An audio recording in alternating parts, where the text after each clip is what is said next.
Before we start this video officially, I promise I have better quality cameras in the other videos.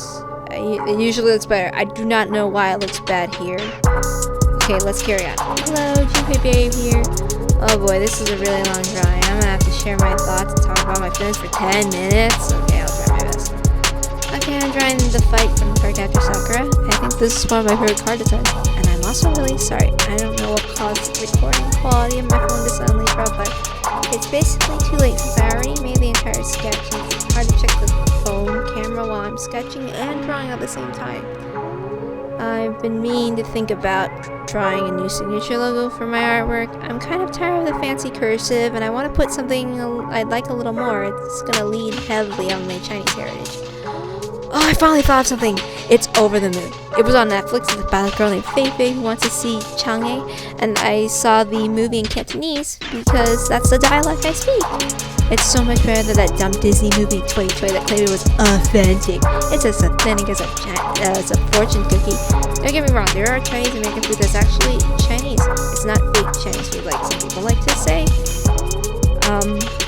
But I don't know enough about that, so I'm moving on. I heard all of Chang'e's outfits in the movie was made by this person going by Guo Pei or something. I've seen some of their designs before and they are so awesome. I don't know who Guo Pei is, so I'm just going by they.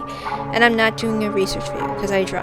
I mean, if a certain Disney movie 2020 didn't have some awful aesthetics that make the Chinese aesthetic look awful when it totally isn't, maybe if they had someone as awesome as Guo Pei. Just saying, Disney do better. I've heard they're being lazy with Raya 2, that Southeast Asian movie. Very bad. You're doing Asian straight, Disney. Stop it. Things Over the Moon did. Oh, so I'm gonna put the thing like things that Over the Moon did better than an awful 2020 Disney remake. But I don't feel like naming it because it can burn. Having a cute bunny! I love bunnies. Her name in Cantonese is Q2, and it literally sounds like Jump Jump to me. Awesome ass outfits. I love Chang'e's outfits, even that sports one, the sports mask. And I hate sports clothes. They usually think they're tacky, but oh my god, her sports outfit blew me away. It was so pretty. And of course, my most favorite, her traditional outfit.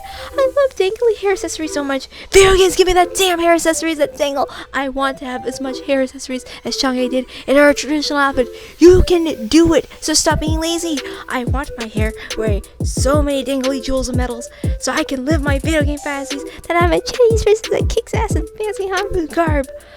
Awesome characters like Chin and Chang'e and Gobi. A story with an actual lesson with a heroine putting effort into achieving her goals and overcoming her flaws and obstacles. I just gave you 3 reasons you should honestly go watch that movie if you can. It's a beautiful movie about grieving and death, and it made me cry. It is also about finding new love and new family. I try not to spoil it because, like, I'm a drawing channel, I'm not a review channel. Telling you to skip footage just for me to spoil an awesome ass movie is stupid, because then you skip footage of me drawing, and then the entire point of the video is just for me to draw, and talking is really just cake icing that you could just take a knife and shave off. Honestly, since I use stock music YouTube gives me, I wish YouTube gave the audience an option of muting my entire voice and just listening to the music or something. I like to caption all my videos anyway, and I think it's important for captions and subtitles that exist for people, so like screw all those people who think it's a distraction, but it's a helpful tool for others even if they're not deaf. I actually need the captions on because I mishear things sometimes too, or I have listened things on me because I'm doing things I'm not supposed to do sometimes. Anyway, point is, subs are important. We're barely halfway and I still have 6 minutes to talk. Oh great. If you ever want help me with a conversation topic, just suggest in the comments below. Don't ask me to do subjects that are too difficult and require sensitivity and nuance. If you ask me to talk about some drama on the internet, I might humor you a little. I'd rather be the audience chewing on popcorn. I don't like to play judge on what people do on the internet. I mean, I can if you want. It's just for filler anyway. It's their business. They're our own people. I'm sure all of us have done things that people have called us out to. I mean, if they did something super bad, oh boy, I mean, it still wouldn't be my place to talk about. I mean, people like to judge a lot, but yeah, go ahead. You can do that.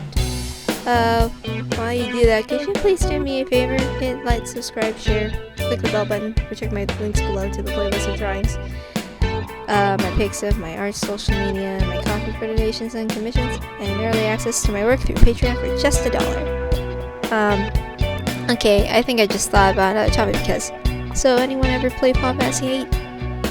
You know the song Aya's on Me?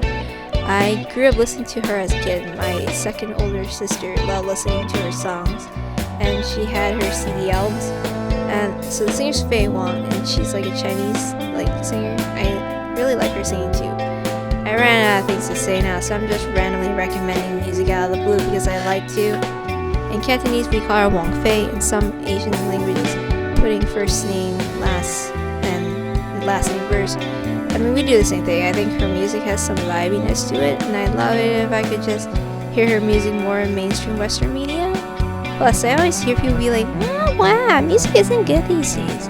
You don't talk about the good old days of wanting to go back to a certain music era. Have you ever listened to music overseas? I don't know.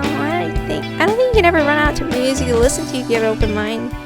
You could only widen your horizons. I mean, Wong Fei, you can clearly see she's sung English songs, she's covered Bohemian Rhapsody, she's covered Dream from the Cranberries in Cantonese. I mean, she's been in TV shows and movies in Chinese media, like Chungking Express. There's one where she plays a phoenix in a human body in TV drama, but I don't remember that show's name. I'm also basically tired of hearing people complain about how there's not enough good music. Well, I mean, you don't have to just be stuck listening to old 80s music or whatever. There's like music overseas, there's video game soundtracks. There's a lot of good things out there. You don't have an excuse for either being stubborn, closed-minded, lazy, or like complaining for the sake of complaining. I mean, you could always like Bruno Mars and make music like the 80s. I mean, don't get me wrong, I love 80s music like Tears for Fears. I just think expanding your palette would do yourself a big favor. And if it's hard to go into a direction, you can always try accessing foreign media through video games and TVs and see if you like the music there, and then that's the direction to go to. I like listening to a bunch of Toho range fan music like Doja and stuff, or like older music like another older Chinese singer like Teresa Tang. I listen to some K-pop like SES. I don't even need for that music. I mean, for a lot of things in life. I mean, if you threw all the knowledge in your life that you experience and when you're going through a new thing and accept a new type of media overseas for what it is, like, don't just watch popular things either. Just try to go down meteor parts, get to the indie parts of the country's media music. A lot of people like to make stereotypes about general things they don't know, like anime. Like, you look hard enough, there are anime with realistic styles, like The Flowers of Evil, or with that rotoscoping, like Junji Ito. There's also Bassers. I love Bassers. Okay, so I'm exhausted. So just on that. I mean, let's get into the nitty gritty of what's in this video, like the drawing. So the colors, of course, I chose from the anime, her tarot card. I put light green highlight on her clothes since I had backgrounds for most of my soccer card capture drawings. I just wanted to go easy myself and go with a simple gradient background. Well, like a simple light orange. If you look at her bare inner thigh, I tried to define the muscle there. Quote, tried. She's a fighter, so I wanted to give her a little muscle, but I better work on my digital painting skills. It's kind of hard to draw an ibis paint with my little phone, but since we're so late into the video, I'll just give random facts about myself. My favorite fruit's dried pomelo. I don't even try it out on the sun, it's just dried in general, not too juicy because I hate sticky juices. My favorite color is red. Blue, purple, and green are my secondaries, and I hate neutral colors.